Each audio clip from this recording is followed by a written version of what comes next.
um gerador ativo de hipóteses, continuamente. E o que ele faz? Isso. Ele olha para o mundo e ele coleta a informação do mundo para ver se a hipótese dele está correta ou não. Se a hipótese não está correta, ele instantaneamente gera uma outra hipótese, ou atualiza a hipótese dele. Tá? Então, você é um centroavante do Palmeiras. Criança. Não, a gente faz desde que a gente nasce, né? Desde a bebê. gente aprende isso desde que a gente... Não, claro que leva décadas para o seu sistema de geração de hipóteses estar completamente formado. Tá. Mas...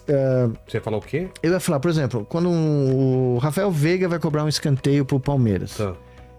O Gustavo Gomes e o Murilo já sabem quais são as posições preferenciais onde ele sabe pôr a bola. Porque treinaram. Porque treinaram.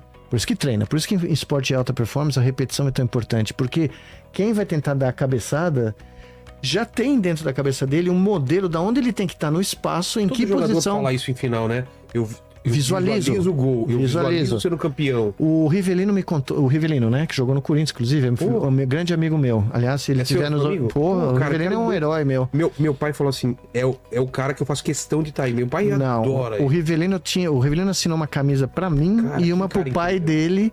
Porque eu falei pra ele, eu vi você jogar na Copa de 70, eu nem sabia que ele era do Corinthians, eu tinha 9 anos. Você era o cara que eu pegava a bola e falava, é gol. Até mais que o Pelé. E eu tinha visto o Pelé jogar no Pacaembu. Tá?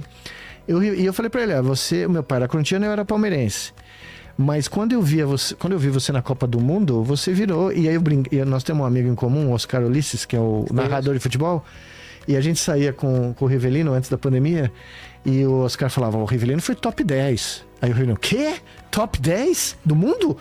Aí eu falava, que é isso, Oscar? Top 3, né? Aí o Rivelino, esse sabe de futebol.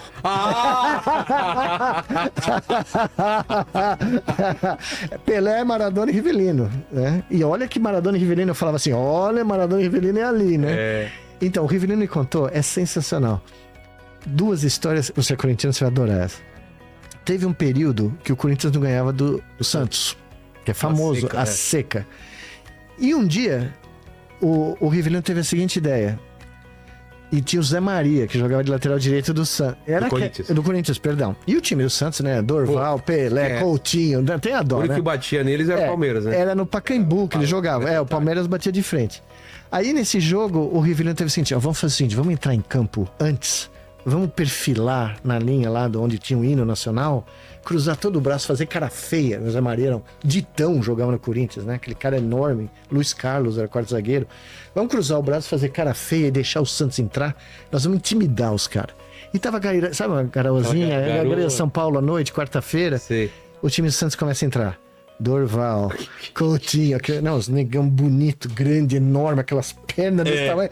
Entra o Pelé. Aí o Zé Maria vira pro Rivelino. Acho que não vai funcionar. A intimidação foi ao contrário aí. Acho que não deu certo. Outra história, genial. Pelé cruza uma bola, o Rivelino tá no meio de campo, num clássico do Santos.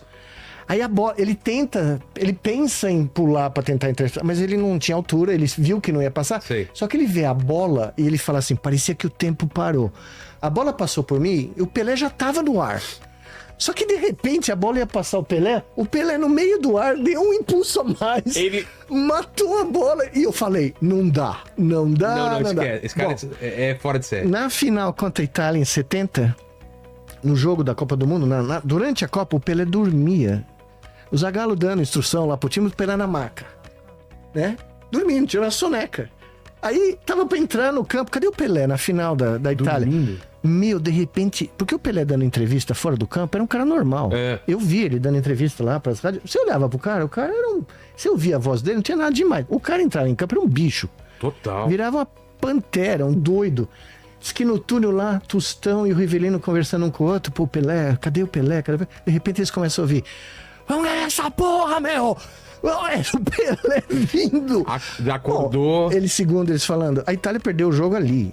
Tá? Vendo o Pelé entrando no túnel, né? Querendo ganhar o jogo, né? E tem uma cena que no Brasil é muito raro de ser visto, que eu vi no México. Os caras no México filmaram o último gol da Copa do Mundo, que é do Carlos Alberto, que é o gol mais sensacional da história das Copas, na minha opinião, do gol do Félix.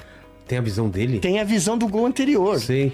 Então você vê, quando o Pelé pega a bola, porque né, o Clodoaldo dribla todo, o Tostão rouba a bola, passa pro Piazza dá pro Clodoaldo dribla uns 4 ali, aí o Rivellino contando pra mim, dá a bola pra mim, eu já tava morto, não conseguia nem olhar onde eu tava, eu passei pro Jairzinho pra me salvar da bola, né, livrar.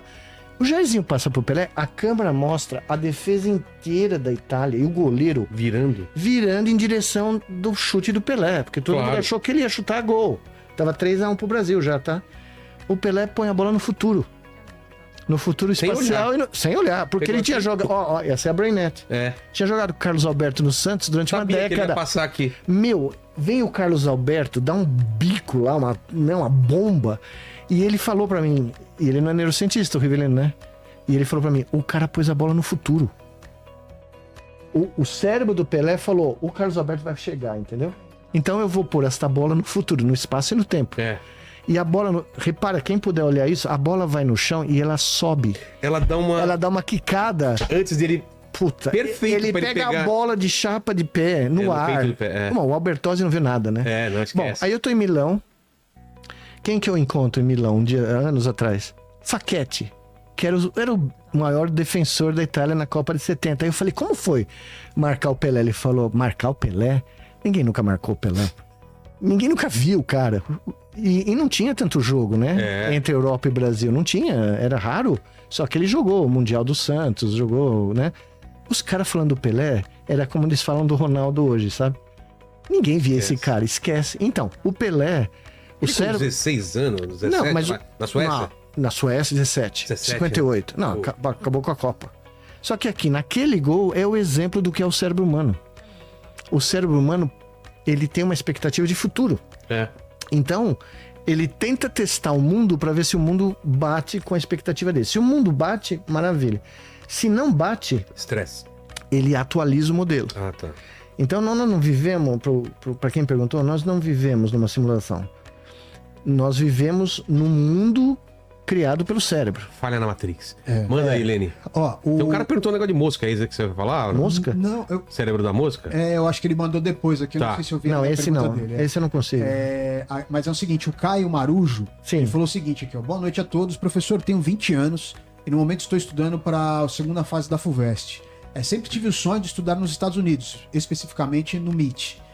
O senhor acha que, apesar dos problemas, ainda vale a pena tentar?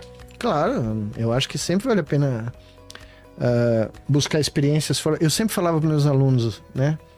É sempre importante saber o que tem acima das nuvens. E quando eu saí do Brasil, eu não tinha a menor ideia do que era o mundo científico internacional. Porque não tinha nada, não tinha internet, não tinha intercâmbio, não tinha... muito pouco, né? E você chegar nos Estados Unidos em 89 e dizer que você era cientista brasileiro, os caras olhavam e falavam, como? Da onde você vem mesmo? Universidade de São Paulo. Teve um cara que me perguntou em que parte da Califórnia é isso. Eu falei, um pouco mais ao sul. Porque os caras não tinham a menor ideia de onde ficava, né? Então, claro que vale. Eu acho que vale. Eu só acho que a gente, pelo menos na minha época, foi muito bom pra mim fazer medicina e fazer meu doutorado no Brasil. Porque eu aprendi coisas... Quando eu cheguei nos Estados Unidos, eu era o único cara do laboratório de um cara muito bom. O John Chapin era um cara espetacular, meu orientador americano. Mas eu era o único cara que sabia fazer cirurgia direito. Porque eu tive treinamento médico. Eu aprendi técnicas cirúrgicas. Então... para criar o implante cerebral que nós criamos, o chip cerebral, e para poder fazer o bicho sobreviver com aquilo, tinha que ser alguém que sabia como fazer uma neurocirurgia que o bicho sobrevivesse. E não tinha ninguém no laboratório dele capaz de fazer isso, porque ninguém tinha tido treinamento.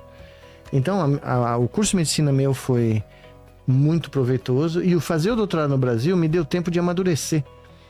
Porque a competição lá é algo completamente fora do esquadro aqui. E eu fui para uma universidade pequena, fiz meu pós-doutorado, e quando eu cheguei numa universidade gigante, que é a Duke, eu estava preparado, entendeu? Porque se eu tivesse ido direto, eu não teria conseguido. Era muito diferente. Imagina. Por exemplo, aqui você não podia contestar no meu caso do meu laboratório, não, mas na faculdade de medicina você não podia contestar o professor. O professor está falando um abacaxi ali que não tem o menor sentido, ninguém abre a boca para contestar. Nos Estados Unidos, eu cheguei lá, o chefe do departamento falou uma baboseira lá, um moleque do primeiro ano do doutorado falou, não é mais isso não, o senhor tá desatualizado. Ó, tá aqui o paper aqui que mostra. Eu olhei para aquilo e falei, uou, eu tô noutra galáxia, entendeu? Então, eu recomendo, sim, se tiver a chance... Achou a pergunta lá, Lene? Achei. Tem a ver? É o seguinte, ó, é o Play C Fox. Ele fala que é o seguinte, fala sobre o cérebro da mosca mapeado neurônio por neurônio. Sim. O que acontece quando mapearmos o cérebro humano. Eu já estou mapeando. Isso responderia muito sobre a... Não, esse é outros problemas. Os caras da mosca, o que Não, os caras mapearam em alta resolução todos os neurônios recentemente, só que assim, essa é a estrutura. Sabe aqueles dominós que a gente cria aquelas esculturas de dominó? Sim. E aí você solta um dominó e aparece uma imagem que você não espera, porque o grau de dinâmica...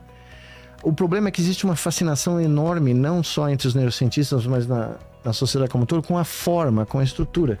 Então é muito bonito, essas imagens são muito legais, eu adoro, mas não tem dinâmica nenhuma. Entendi. A questão é você ver a coisa funcionando. E quando você vê a coisa funcionando, é completamente diferente de você só ver a estrutura estática, tá? O cérebro é sobre dinâmica.